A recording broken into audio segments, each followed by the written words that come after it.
साथियों, वर्तमान परिस्थिति से हम सब भली भांति परिचित है। कोविड की दूसरी लहर के दौरान अलग अलग सरकारों द्वारा मिलकर जो सामूहिक प्रयास किए हैं और उसका परिणाम भी दिख रहा है।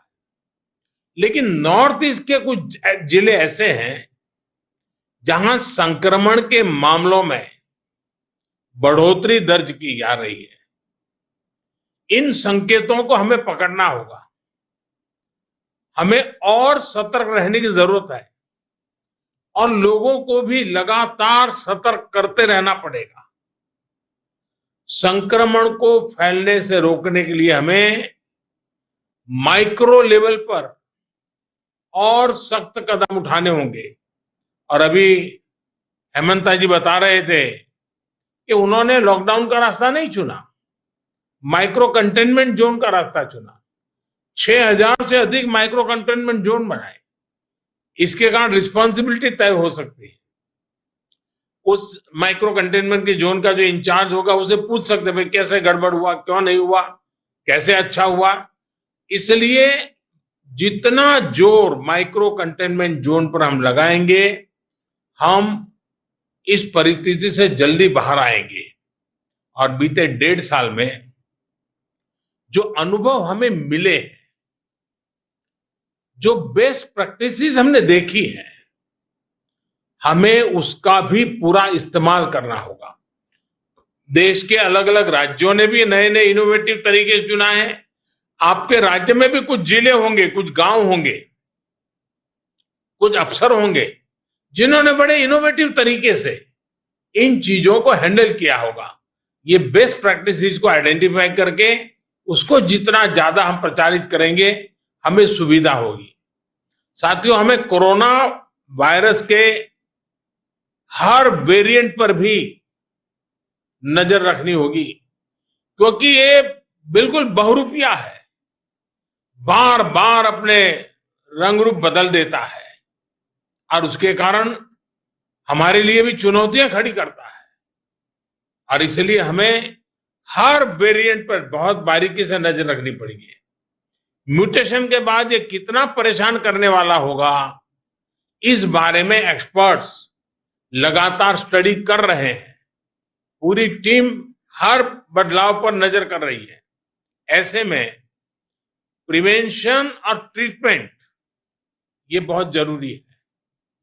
इन दोनों से जुड़े उपायों पर ही हमें हमारी पूरी शक्ति लगानी है, पूरा फोकस इन्हीं चीजों पे करना है।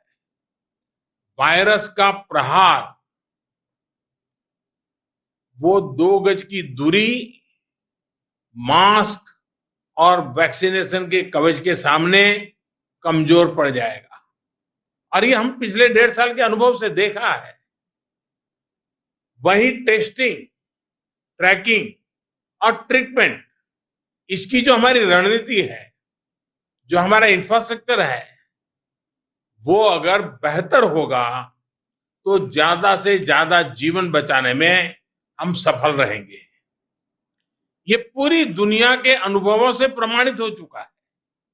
और इसलिए हमें हर नागरिक को कोरोना बचाव के लिए बने नियमों का पालन करने के लिए निरंतर प्रोत्साहित करते रहना होगा। समाज के भी, सिविल सोसाइटी के लोग हो, धार्मिक समाज के जीवन के आगे मुखिया लोग हो, इन सब से बार बार ये बातें आती रहे, इसके लिए प्रयास करना पड़ेगा। साथियों, ये सही है कि कोरोना की वजह से टूरिज्म, व्यापार, कारोबार ये बहुत प्रभावित हुआ है।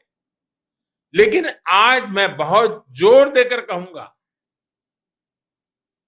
कि हिल स्टेशन में, मार्केट्स में बिना मास्क पहने, बिना प्रोटोकॉल का अमल किए बिना भारी भीड़ का उमड़ना, मैं समझता हूं एक चिंता का विषय है, ठीक नहीं है।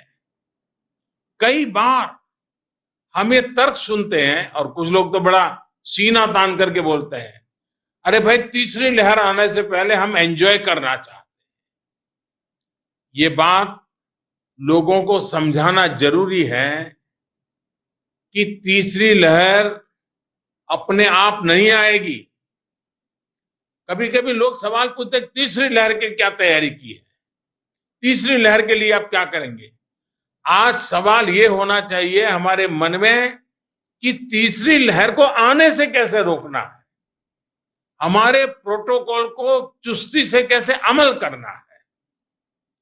अगर और ये कोरोना ऐसी चीज है वो अपने आप नहीं आती है, कोई जाकर के ले आए तो आती है। और इसलिए हम अगर इन चीजों को बराबर सावधानी करेंगे तो हम तीसरी लहर को ही रोक पाएंगे। आने के बाद क्या करेंगे वो एक विषय है, लेकिन आते हुए रोकना ये प्रमुख विषय है। और इसके लिए हमारे नागरिकों में सजगता, सतर्कता, प्रोटोकॉल का पालन, इस पर हमने थोड़ा सा भी कॉम्प्रोमाइज नहीं करना है। और एक्सपर्ट भी बार बार ये चेतावनी दे रहे हैं कि असावधानी, लापरवाही, भीड़भाड़ ऐसे कारणों से कोरोना संक्रमण में भारी उछाल आ सकता है। और इसलिए ये जरूरी है कि हर स्तर पर हर कदम गंभीरता के साथ उठाए जाए। अधिक भीड़ वाले जो आयोजन रुक सकते हैं उनको हमें रोकने का प्रयास करना चाहिए। Now be the first to know about the latest updates on our new news app. Go on your Android or iOS, search for HW News Network. Download our app, choose the language you prefer to get updates in, and be up to date with the latest news. If you like this video, please share it and we would love to hear your comments in the comments section down here. Also, please do like our Facebook page and follow us on Twitter to get minute-to-minute news updates. For more such shows and videos, subscribe to our YouTube channel.